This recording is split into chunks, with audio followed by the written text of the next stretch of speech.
가해자들에게는 합의가 정말 중요합니다. 저는 형사사건에서 변호사를 잘 선임하는 것보다 합의를 잘하는 것이 훨씬 더 중요하다고 생각합니다.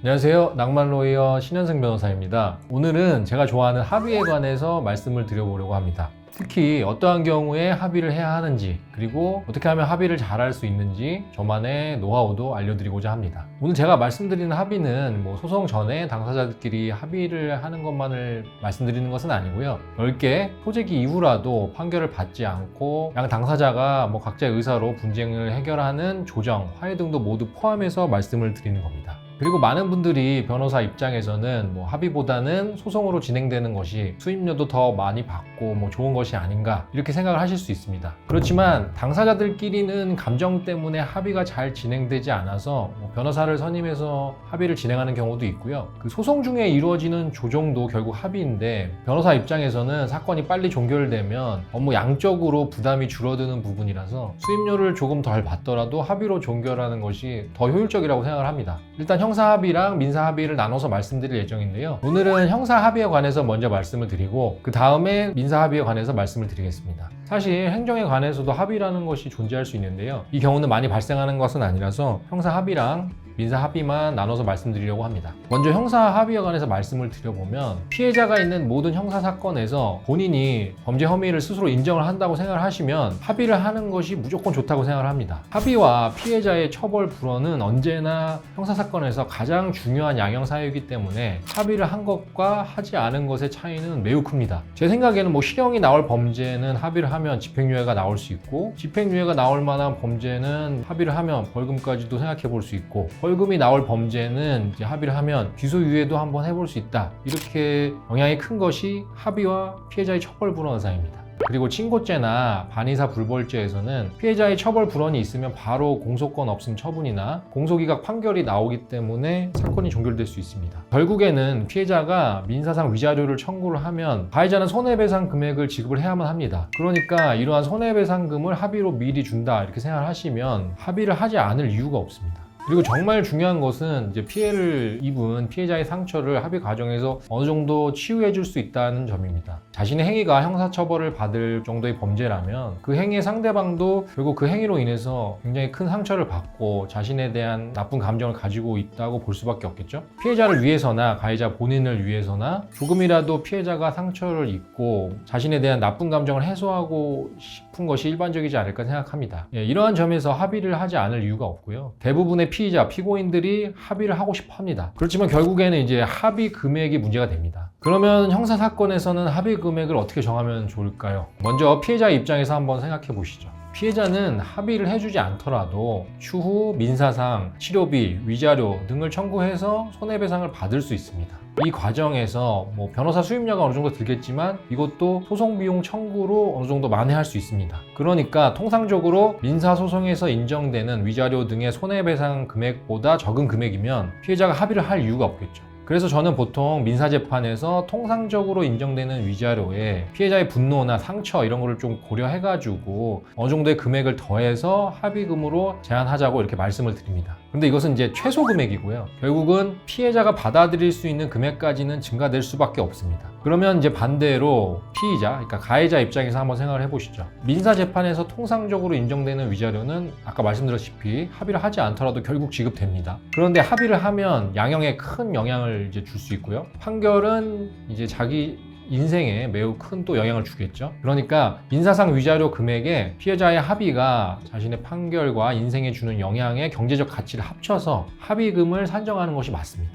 물론 여기에는 이제 자신의 경제력도 함께 고려는 해야 됩니다. 그럼 이런 것들을 고려해서 피의자, 즉 가해자가 생각하는 지급할 수 있는 최소 금액부터 최대 금액의 범위가 나오고요. 피해자가 생각하는 받아야 하는 최소 금액이 생깁니다. 변호사는 이러한 금액대를 이제 잘 고려를 해가지고 피해자와 가해자의 의사가 합치되도록 적당한 금액을 잘 제시하는 역할을 해내야 한다고 생각합니다. 결국 위와 같은 역할을 잘 해야 합의를 잘 하는 것인데요. 제가 이를 위한 구체적인 방법을 첫 번째로 알려드릴 것은 일단 사과를 잘 하고 최대한 저자세로 피해자분의 상처와 분노를 풀어드리려고 노력을 하는 것입니다. 저는 이제 형사 합의를 할 때는 제가 피의자, 그러니까 가해자의 대리인인 만큼 제가 같이 사과하고 반성하고 피해자분의 마음을 풀어보려는 마음으로 피해자분께 연락드리고 말씀을 드립니다. 가해자의 반성하는 마음도 전달을 하지만 저도 그 가해자와 함께 사과를 하는 거죠. 사실 제 스스로도 피해자분들께 정말 사과하고 싶은 마음이 드는 경우가 많습니다. 피해자분을 대리하는 경우도 있긴 한데 실제로 피해자분 입장에서는 화가 나거나 고통을 받았을 거라고 생각이 됩니다. 저라도 사과해서 그분들 마음이 조금이라도 풀렸으면 하는 생각이 있는 거죠. 그러면 대부분의 피해자분들이 뭐 피의자나 피고인, 그러니까 가해자들한테는 아직 화가 나 있어도 변호사인 저한테는 조금 마음을 열어주시기도 합니다. 그런 상황에서 이제 가해자가 합의금을 많이 마련할 수 없는 사정이나 뭐 혹시 피해자분이 오해하고 있는 그런 부분을 조심스럽게 설명을 드리면서 조금 더 마음이 풀릴 수 있도록 계속 연락을 해보는 거죠. 피해자분께서 너무 화가 나서 특정 금액이 아니면 절대 합의를 안 한다 이렇게 말씀하시는 경우도 있지만요, 다시 제가 뭐 되게 사죄를 하고 뭐 공손하게 피해자의 상황이나 사과 등을 전달 드리면서 합의금 조정을 부탁드리면 또 합의가 이루어지기도 합니다. 두 번째 방법은 피의자, 피고인을 잘 설득하는 것입니다. 가해자들에게는 합의가 정말 중요합니다.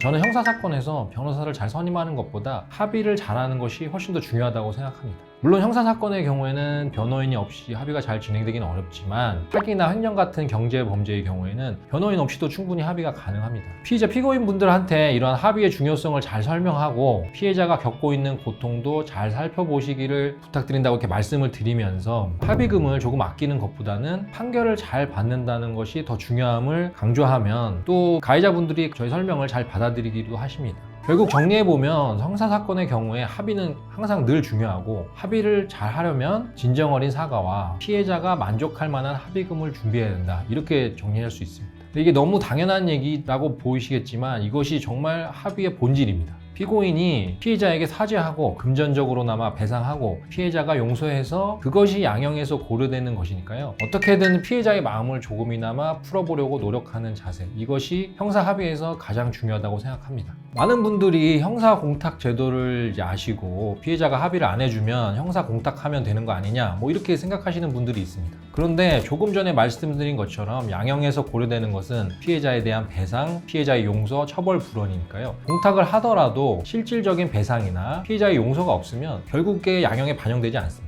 실제로 피고인이 형사 공탁을 했지만 피해자가 공탁금 회수 동의서를 피고인에게 보내버리고 이를 이제 참고 자료로 해서 법원에 제출을 하면서 피고인이 일방적으로 공탁을 했고 나는 공탁을 수령할 의사가 없다, 그리고 가해자를 용서할 수 없으니까 처벌해달라, 이런 강력한 의견서를 제출하면요, 법원으로서도 형사 공탁을 판결에 반영하기가 어렵습니다. 이러한 점들을 다 고려한다면 아무래도 피해자의 마음을 얻어서 합의를 하는 것이 제일 좋은 방법입니다.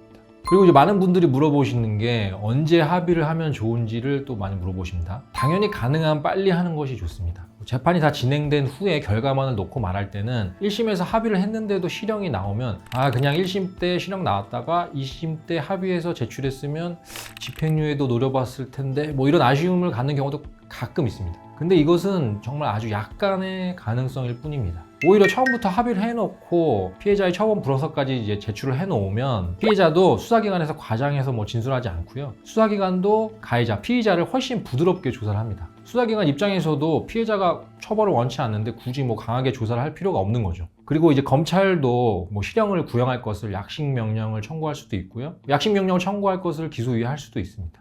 그러니까 구형 자체에서도 합의 결과가 반영된다는 큰 장점이 있습니다. 이런 것들을 고려하면 가장 빠르게 합의를 하는 것이 중요합니다.